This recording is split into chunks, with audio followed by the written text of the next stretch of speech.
안녕하세요. 가정교육을 운운하시는 어머님 때문에 남자친구랑 파혼을 결심한 여성입니다. 대학생활 4년을 하면서 한눈 팔지 않고 정말 공부만 했어요. 대학 성적은 평생 꼬리표처럼 따라다닌다는 선배들의 말이 거짓말 같지 않았거든요. 그렇게 대학을 졸업한 뒤 그런대로 알아주는 대기업에 입사했습니다. 회사에 들어가고 어느 정도 적응을 하기 시작할 무렵부터 여기저기서 조금씩 소개팅도 들어오고 부모님을 통해서 선자리도 들어오더라고요. 당시 저는 일에 대한 욕심도 있었지만 한편으로는 몇 년 동안 너무 한 길만 보고 달려와서인지 연애도 좀 해보고 싶은 생각이 들었지요. 그래서 소개팅을 하기 시작했어요. 선자리는 부모님을 거쳤다는 것 자체가 부담스럽게 느껴져서 피하게 되더군요. 아무튼 문제는 비슷한 소개팅을 연거푸하다 보니 문득 주말마다 이게 뭐 하는 짓인가 싶대요. 그렇지만 이미 약속이 잡힌 자리를 무턱대고 물을 수도 없어서 나가게 된 마지막 소개팅에서 남자친구를 만나게 되었습니다. 남자친구는 저보다 2살이 많은 평범한 직장인이었어요. 까놓고 말해서 회사 자체는 제가 다니던 회사보다는 못했지만 일하는 분야가 비슷해서인지 대화가 잘 통하더라고요. 애도 사는 곳도 가까웠고 회사도 멀지 않아서 여러 가지로 잘 맞는다는 생각이 들었어요. 그리고 결정적으로 남자친구가 만날 때마다 적극적으로 뭘 할지, 어떻게 할지, 어디를 갈지 그런 것들을 준비해 왔었거든요. 사실 제가 연애를 한 번도 안 해봤던 때라서 연애만큼은 남자가 이끌어줬으면 좋겠다는 바보 같은 환상을 가지고 있었습니다. 그렇기에 저돌적인 남자친구의 태도가 너무 마음에 들었던 게 사실이에요. 이후로 저희의 연애는 남자친구가 계획을 세우고 제가 따라다니는 시기였어요.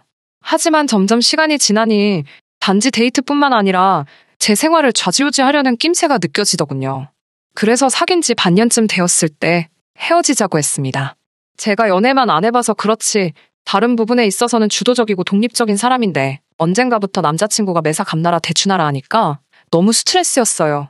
그런데 제 입에서 이별 얘기가 나오자 남자친구는 자기는 그저 제가 잘 되길 바래서 그랬다. 너무 마음이 앞섰다며 앞으로는 자기가 저에게 맞춰가겠다고 말 그대로 싹싹 빌면서 저를 붙잡더라고요. 결국 남자친구의 진심 어린 사과에 한 번 더 믿어주기로 했어요. 그리고 정말이지 이별의 위기를 극복하고 난 이후로는 남자친구는 늘 제 의견을 묻고 제 의사를 존중해 주었지요. 그렇게 사귄 지 2년 만에 남자친구에게서 프로포즈를 받았습니다. 연애 초반에 위기가 있긴 했어도 돌이켜보면 무탈한 연애였다 싶었고 또 다른 사람이랑 새롭게 시작할 엄두가 안 나기도 했어요. 그래서 프로포즈를 받아들였고 본격적으로 결혼 이야기를 나누기 시작했지요. 남자친구는 저를 어머님께 소개하고 싶다고 했고 저도 제 시어머니 되실 분이 어떤 분일지 궁금했기에 좋다고 했습니다. 그렇게 남자친구 본가에 가게 되었어요. 돌이켜 생각해보면 어머님에 대한 첫인상이 그렇게 썩 좋지는 않았습니다. 본가에 방문했을 당시 남자친구는 거의 반년 만에 내려가는 거라고 했어요. 어머님께선 상다리가 부러지도록 한 상 차려두셨는데 그게 저를 위한 상이 아니라는 건 제가 앉을 자리를 정해주실 때 바로 눈치챌 수 있었네요. 갈비찜이며 잡채며 소위 잔치 음식은 죄다 남자친구 앞에 있었고 제 앞에는 김치와 나물 반찬 몇 개가 있었거든요. 처음 인사드리러 간 제가 팔을 쭉 뻗어 남자친구 앞에 있는 반찬을 먹는다는 건 정말 눈치 보이는 일이었습니다. 게다가 어머님께선 여자 몸에 나물이 좋다며 자꾸 나물하고 김치만 저에게 권하셨는데 기분이 좋지는 않더라고요. 그래도 뭐 제가 밥 한 끼 얻어먹으려고 내려온 건 아니었으니 크게 신경 쓰지 않으려고 했습니다. 식사를 마치고 나서 아버님이 남편더러 목욕탕에 가자고 그러시더군요. 오랜만에 아들이 내려왔으니 이참에 목욕탕 가서 때 좀 밀고 싶으시다고요. 설마 나랑 어머님이랑 단둘이 남겨놓고 나갈까 싶었는데 어처구니 없게도 남자친구가 저더러 2시간 안에 올 테니 어머님이랑 즐거운 시간을 보내고 있으랍니다. 그땐 정말 어찌나 황당하던지 그래도 시부모님이랑 남자친구랑 6개월 만에 봤다 하니 참아주자 싶었지요. 그렇게 올떨결에 어머님이랑 단둘이 남게 되었어요. 어머님께선 남자들 있으면 편하게 이야기를 못한다며 차라리 잘 됐다고 하시더군요. 그러면서 이제 당신 며느리나 마찬가지니 편하게 생각하고 이런저런 이야기를 좀 해야겠다 하셨는데 이미 느낌이 쎄하더라고요. 그리고 저는 생각지도 못한 몇 가지 어머님 말씀에 따르면 조언을 듣게 되었습니다. 제 남자친구는 사귀는 내내 감기 한 번 걸린 적 없는 튼튼하고 건강한 사람이에요. 그런데 어머님께서는 무슨 10년, 20년 뒤에 이야기를 하시면서 아침 식사를 꼭 챙겨줘야 한답니다. 그래야 나중에 걸릴지 모르는 큰 병을 예방할 수 있다고요. 그러면서 할아버님과 아버님 모두 당뇨가 있으셨으니 저더러 남편 건강관리에 힘쓰라대요. 저는 어머님은 아버님 건강에 신경을 안 쓰셔서 아버님이 당뇨에 걸리신 거냐고 묻고 싶은 마음이 굴뚝 같았지만 초반부터 그렇게 어른이 말씀하시는데 받아치면 괜히 욕이나 먹지 싶어서 알겠다 했어요. 하지만 어머님이 이어서 하신 말씀은 그냥 넘어갈 수가 없었습니다. 어머님께선 저더러 남편 식사를 챙길 때는 같은 반찬은 2번 이상 주지 말고 끼니마다 국이든 찌개든 하나는 꼭 끓여주라셨거든요. 토스트 정도는 챙겨줘볼까 하고 생각하던 저로서는 당황스러운 이야기였지요. 저는 어머님께 남자친구나 저나 맞벌이라서 그건 어려울 것 같다고 솔직하게 말씀드렸어요. 그러자 어머님께선 지금보다 1시간만 일찍 일어나면 된다면서 벌써부터 뺀질거리지 말라대요. 어머님께서 제게 당부하신 건 이뿐만이 아니었습니다. 어머님께서는 여자가 30이 넘으면 자궁이 늙는다며 식을 올리는 대로 빨리 아이를 가지라셨지요. 뿐만 아니라 아이는 둘쯤 낳았으면 좋겠는데 반드시 첫째가 아들, 둘째가 딸이어야 한다고요. 황당해서 그걸 어떻게 제 마음대로 하냐 물으니 그러면 애를 갖기 전에 일단 당신과 점을 보러 가서 물어보잡니다. 팔자를 고쳐야 할지도 모른다는 무슨 말도 안 되는 소리를 하시면서요. 어이가 없어서 저는 그런 거 안 믿는다고, 그리고 당장 아이를 가질 생각도 없다고도 말했습니다. 그리고 뒤이어 어머님 말씀을 듣고 있으니 제가 희생해야 할 부분이 너무 많은 것 같다고, 이건 제가 바라는 결혼이 아니라고 솔직히 이야기했지요. 진심으로 이런 식이면 결혼 못한다 싶었고 못할 때 못하더라도 제 할 말은 해야겠더라고요. 어머님은 제 이런 반응에 꽤나 당황하신 눈치였습니다. 그때 현관문 열리는 소리와 함께 남자친구와 아버님이 들어왔습니다. 제가 남자친구에게 이제 그만 가자 하니 남자친구가 무슨 일 있었냐고 묻더라고요. 저나 어머님이나 좋지 않은 표정을 하고 있었을 테고 남자친구도 눈치가 있으니 저는 남자친구에게 어머님께 한번 여쭤보라고 했고 남자친구가 어머님께 도대체 무슨 소리를 하셨냐고 짜증을 부리더군요. 그러자 어머님께서 너 아침 먹여서 회사 보내라고밖에 안 했다. 그리고 애는 빨리 낳는 게 여러모로 좋지 않겠냐. 그래서 애 빨리 가지랬더니 저렇게 예민을 떤다며 저를 노려보셨어요. 그 말을 들은 남자친구는 한숨을 쉬더니 어머님더러 무슨 아침 식사냐고 정작 어머니도 챙겨준 적 없지 않냐면서 자기 수능날도 빈속으로 갔다며 어머님께 따지고 들더라고요. 아버님께서도 어머님더러 본인도 안 하는 걸 왜 인사하러 온 며느리감한테 해라 그래서 며느리감 기분을 상하게 하냐고 당신 시어머니 짓 하는 거냐며 무안을 주시더군요.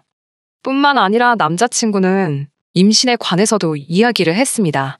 저희 2사람 모두 준비가 됐다 싶을 때 가질 거라고, 그러니 어머니나 아버지 2분 다 이걸로 스트레스 주지 마시라고 딱 선을 그으면서요. 그러자 남자친구의 똑 부러지는 말 덕분인지 어머님도 아버님도 더는 아무 말씀도 하지 않으셨습니다. 그리고 그 상황을 전부 지켜보고 있자니 남자친구가 정말로 믿음직스럽게 느껴지던걸요.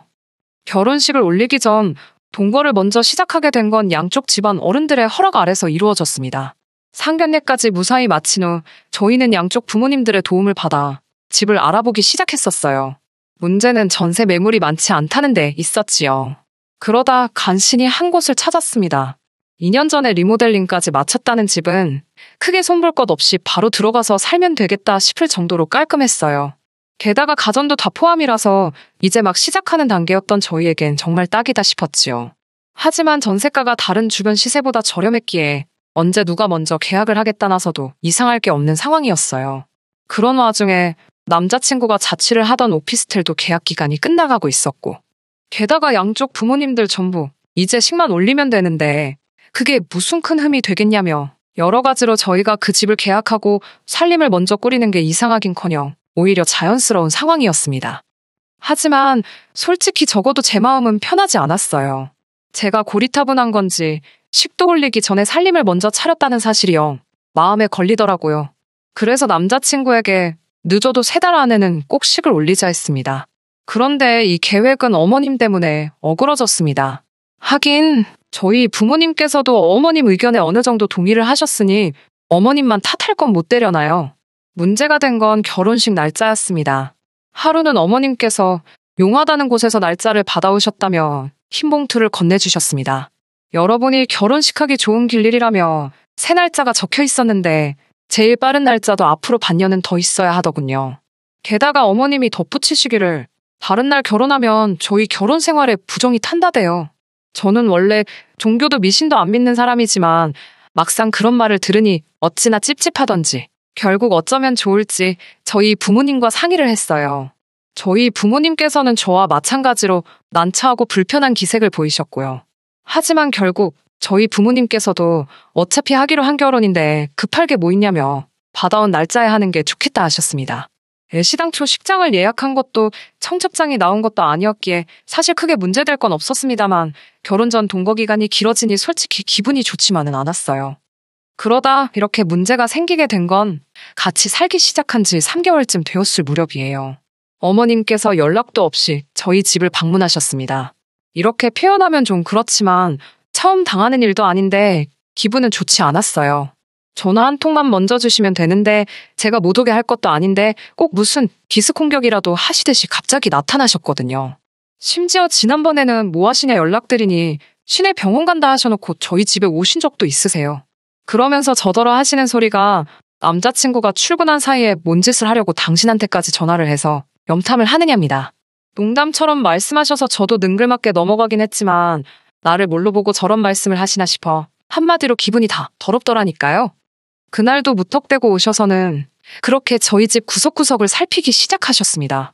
현관부터 안방 화장실까지 그렇게 들쑤시고 다니시면서 당신 마음에 안 드는 구석이 있으면 이래라 저래라 말씀도 많이 하셨어요.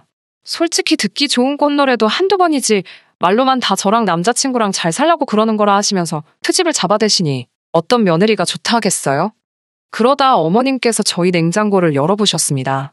냉장고 안에는 저희 어머니가 보내주신 반찬들이 가득 들어있었고요. 제가 맞벌이긴 해도 회사 방침에 변화가 생기면서 일주일에 3일은 출근하고 이틀은 집에서 일하게 되었거든요. 그렇다 보니 집에서 식사하는 횟수가 늘어났지요. 뿐만 아니라 남편도 전과 달리 야근이 많이 줄어서 둘이 같이 저녁을 먹는 빈도수가 늘어났고요. 그런데 제가 요리를 정말 못합니다. 결혼 전에는 계란 후라이나 라면 정도 해먹은 게 전부지 제가 소위 끓이고 볶고하는 요리를 할 일이 없었거든요. 그래서 집들이 때도 제가 직접 하는 대신 유명한 맛집에서 파는 음식을 공수해왔습니다. 그런데 어머님께선 넌 여자면서 이런 음식도 못해서 돈 낭비를 하냐며 집들이 내내 잔소리를 하셨어요. 참다 못한 제가 어머님 아들도 하나도 못하더라고 받아쳤고요. 그러자 어머님께서 당신 아들은 남자인데 그런 걸 어떻게 하냐입니다. 제가 저도 해본 적 없어서 못한다 하니 잘하면서 이런 것도 안 배우고 뭐 했냐고요. 그땐 정말 짜증이 나서 공부해서 어머님 아들보다 좋은 회사 다니지 않냐고 받아쳤습니다. 그리고는 남편은 공부도 저만큼 못하고 음식하는 것도 안 배우고 그럼 뭐 한 거냐고 물었지요. 하지만 이 정도의 대화 때문에 오늘날의 사단이 벌어진 건 아닙니다. 정말 문제가 됐던 건 어머님이 제 냉장고를 보시고 하신 말씀 때문이에요. 저희 집에서 보내주신 반찬을 보시고는 이건 다 어디서 났냐 하시길래 저희 어머님께서 보내주셨다 했습니다. 그러자 어머님께서 하신다는 소리가 딸을 이 지경으로 키워놨으면 부모로서 책임은 져야 하는 거라며 너네 엄마가 창피하긴 한가 보지. 그러더군요. 제가 지금 그게 무슨 말씀이시냐고 되물었습니다. 그러자 어머님께선 너 똥손이잖아. 그러시면서 솔직히 당신 아들이 하도 결혼을 시켜달라고 애걸복걸해서 허락은 했지만 무슨 딸을 음식 하나 똑바로 못하는 바보천치로 키워놨는지 이해가 안 간답니다. 그러더니 그동안 저한테 맺힌 게 많으셨는지 막말을 퍼부어대기 시작하셨어요. 여자가 음식도 못해 일한다고 맨날 밥그릇 싸돌아. 그렇다고 성격이 사근사근한 것도 아니고 시부모한테 끔찍히 잘하는 것도 아니니 남자친구가 밖으로 돌아도 외도를 해도 제 책임이랍니다. 그건 제가 이해를 해야 한다면서 만약에 그런 일이 벌어지면 너네 집에 뽀로로 쫓아가서 이야기할 게 아니라 어머님한테 먼저 말을 하라고요. 어처구니가 없어서 그게 왜 제 책임이냐 하니 여자가 내조를 잘하면 남자가 그런 생각을 할 이유가 없다나요. 남자가 그렇게 될 때는 다 여자한테 문제가 있어서 그런 거라며 쓸데없는 짓 하지 말고 반드시 어머님한테만 이야기를 하래요. 듣고 있자니 정말 코가 막히고 기가 막히는 게 이런 건가 싶었지요. 저는 어머님께 그럼 어머님은 일단 저한테 돈부터 좀 주셔야겠다고 했습니다. 그러자 어머님은 저를 마치 무슨 자다가 봉창 두들기냐는 식으로 쳐다보시대요. 저는 그런 어머님을 똑바로 쳐다보면서 어머님께서 아들을 저렇게 밖에 못 키우셔가지고 남자가 여자인 저보다 돈을 못 벌어오니 어머님이 책임을 지셔야 할 것 아니냐고 말을 이었어요. 아들을 키우실 때 어떻게 키우셨길래 남자 구실도 제대로 못하고 돈도 여자인 저만큼 못 벌어오느냐고요. 뒤이어 아내의 역할은 제대로 하신 거냐고도 물었네요. 아버님을 보면 하루가 멀다 하고 여기가 아프고 저기가 아프다 하시는데 어머님은 저처럼 일을 하시는 것도 아닌데 집에서 도대체 뭘 하시길래 아버님 건강관리도 제대로 관리를 못 하셨냐고 물었네요. 아, 그럼 어머님이 이렇게 아내로서도 엄마로서도 제대로 못 하신 걸 혹시 시외할머님이 책임지고 계신 거냐고 아주 그냥 다다다다 써붙였습니다. 어머님께서는 말 그대로 저를 무슨 동네 미친 엑스보드 바라보시더니 저더러 돌았답니다. 아주 제정신이 아니라고 지금 제가 뭐라 짓거리는 건지 알기나 하냐고요. 그래서 잘 안다고 어머님도 하시고 싶은 말씀 다 하시는 것 같아서 저도 한번 다 해봤다 했습니다. 그러자 어머님께서 가만히 못 넘어가신다며 당신 아들한테도 다 이야기할 거고 결혼도 없던 일로 만드시겠다대요. 그러시라고 했습니다. 저도 어머님 같은 분 제 시어머니로 모시고 싶지 않아서 남자친구가 뭐라고 하든 제가 이 결혼 생활 이어가기 싫다고요. 그리고 그때 타이밍 좋게 남자친구가 집에 들어왔습니다. 어머님께서 먼저 남자친구를 붙들고는 아주 무슨 크게 억울한 일이라도 당하신 것 마냥 눈물을 보이셨습니다. 그러자 남자친구가 다짜고짜 저더러 어머님께 뭐라고 했길래 이러시는 거냐며 소리를 지르대요. 그런 남자친구에게 어머님과 나눈 대화를 대충 추려 이야기하니 한숨을 내쉬면서 저더러 왜 번번이 어머님을 이겨먹지 못해 안달이냐입니다. 며느리면 며느리답게 어머님이 말씀하시면 듣는 척이라도 해야 하는 거 아니냐며 자기 입장도 생각해달라나요. 솔직히 남자친구한테 너무 실망스럽더라고요. 어머님이 이상하신 분인 건 진작에 알았고 남자친구 벌이가 저보다 못한 것도 알았지만 그래도 결혼을 결심한 건 적어도 남자친구란 이 인간이 평생 제 편이 되어줄 거란 어떤 확신이 있었거든요. 그런데 다시 보니 그동안 보여준 모습은 그저 제 눈을 가리기 위한 생쇼에 불과했다는 생각이 들더라고요. 저는 그 길로 제 짐을 챙겨 나왔습니다. 그리고 이튿날 남자친구에게 집주인이랑 이야기해서 계약 깰 거니까 이사 준비하라고 연락했어요. 솔직히 그 전세 보증금 늦게 돌려받아도 당장 문제될 건 없었지만 하루라도 더 남자친구랑 엮여있는 건 진저리가 나더라고요. 그렇게 남자친구와 저는 다시 남남이 되었습니다. 어머님 덕분에 식을 늦춰서 얼마나 다행인지 그거 하나는 정말 감사하대요. 나중에 저희 부모님께서도 어머님이 저에게 하신 이야기를 들으시고 무슨 그딴 여편네가 다 있냐며 아주 당장이라도 쫓아갈 기세셨습니다만 다 끝나버렸고 이미 제가 퍼부을 대로 퍼부었다고 참으시라 했어요. 그리고 며칠 전 들려온 소문으로는 남자친구가 실직을 했답니다. 회사에 안 좋은 일이 있었는데 거기에 연루가 되었다는 모양이에요. 어머님께선 이게 제 탓이라고 생각하고 계실까요? 아니면 당신 탓이라고 생각하실까요? 궁금하네요. 끝까지 들어주셔서 감사합니다. 오늘의 사연은 여기까지입니다. 구독과 좋아요, 알람 설정 부탁드리고 더 좋은 사연으로 다시 찾아뵙겠습니다. 감사합니다.